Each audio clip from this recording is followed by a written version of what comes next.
How to Quit the Rat Race Successfully.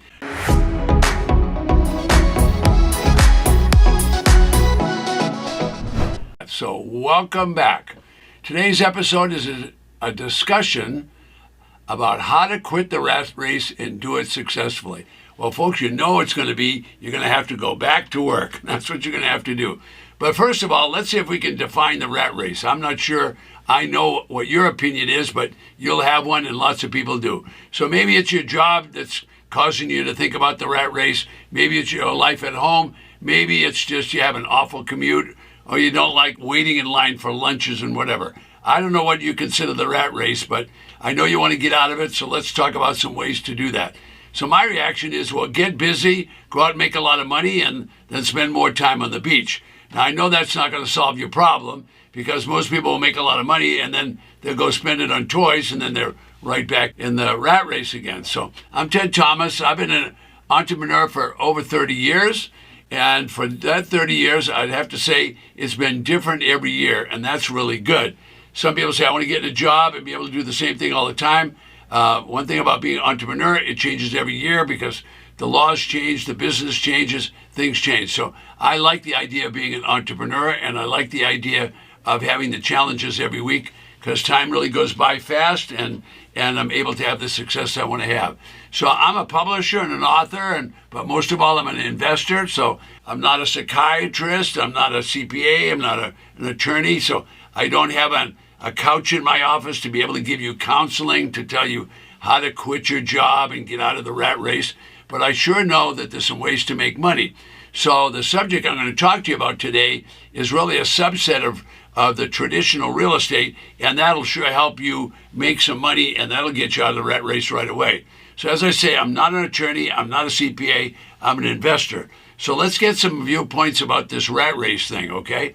So most people, what they're doing is they're saying, look, you've got to love what you're doing.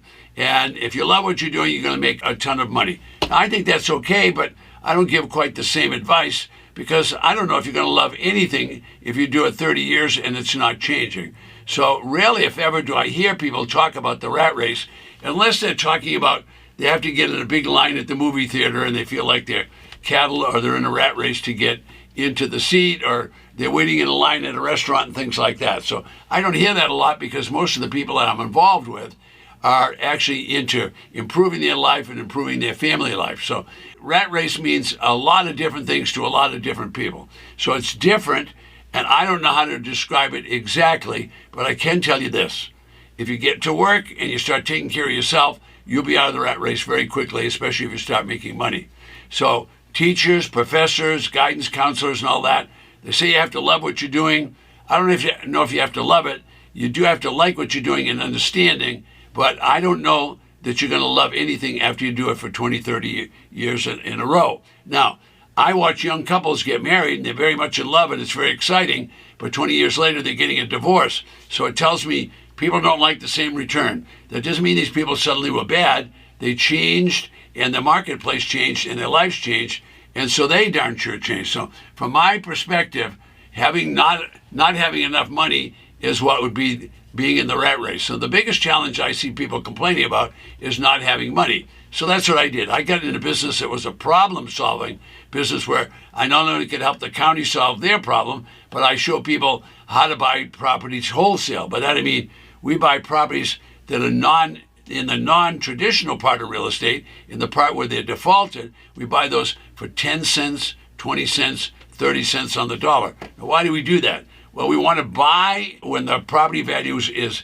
in a recession, but then we want to sell it whenever we want. So if we can buy these properties from the counties, which is what we're doing, if we buy them that way, they're going to sell these tax defaulted property 10 cents, 20 cents, 30 cents on the dollar. So that means you're giving some huge discounts. Now, if you can buy for 60, 70, 80% discount, what's that going to do to your stress level on real estate? Well, it's going to bring it way down, okay? So you can consider doing this whole business from home if you want, or you can have a small office downtown.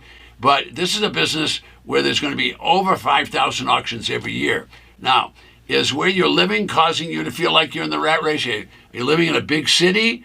Well, maybe what you want to do is get out of the big city and get out into the open space where there's farms and there's cattle grazing and there's places to go for walks and there's lots of sun and lots of open fields. Maybe that's going to be a better environment. You won't feel like you're in the rat race and taking a subway to work or whatever. All right. So what I did is I just discovered the subset of the real estate business. So I didn't have to get into the fray of all the brokers and the agents and the title companies and the attorneys. I could just look up the county properties that were going to auction. I could determine they were going to sell them for 10 or 20, 30 cents on the dollar. Then I found out what I could sell them for, and that was all my profit. So let's say it was a $100,000 property, and I could buy it for 30 cents on the dollar. Well, I tell you, I kind of like that, but every one of them was different. So I never got bored with it. So the subset of the real estate business is tax defaulted properties, okay?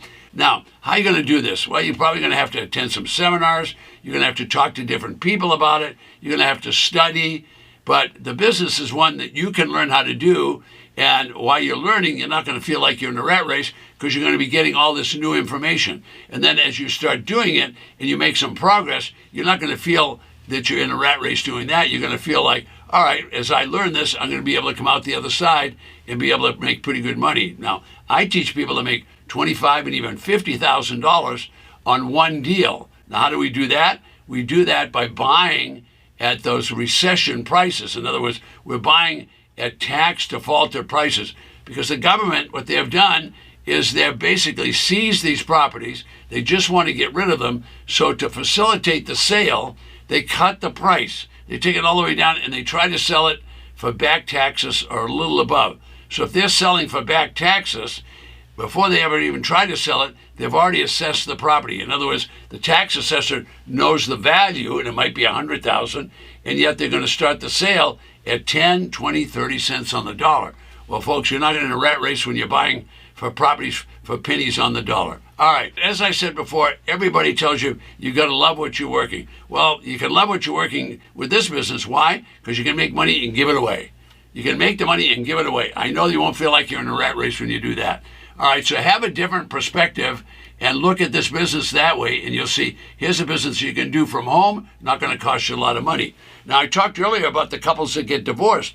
Well, they're very much in love when they get started, but doing the same thing repetitiously bothers a lot of people. So what happens is they get bored with each other, and then they move into other relationships. Well, they're not bad people, they're good people. Well, the beauty of the business I'm in is every auction is different. There's 5,000 auctions every year. I can't attend them all, but every one of them is different. I don't get every property that I want, but I go and bid, and that's not being in a rat race. That's kind of exciting because you get to win. So if you're looking for security and you want to have a business that you can do yourself, this business, you can do that. Now, how are you going to have security? Well, if you can buy property for 10, 20, 30 cents on the dollar and sell it for 60 and 70 cents on the dollar, all that margin belongs to you. The income is a lot easier than you think because now you can have income and create all the security that you ever want.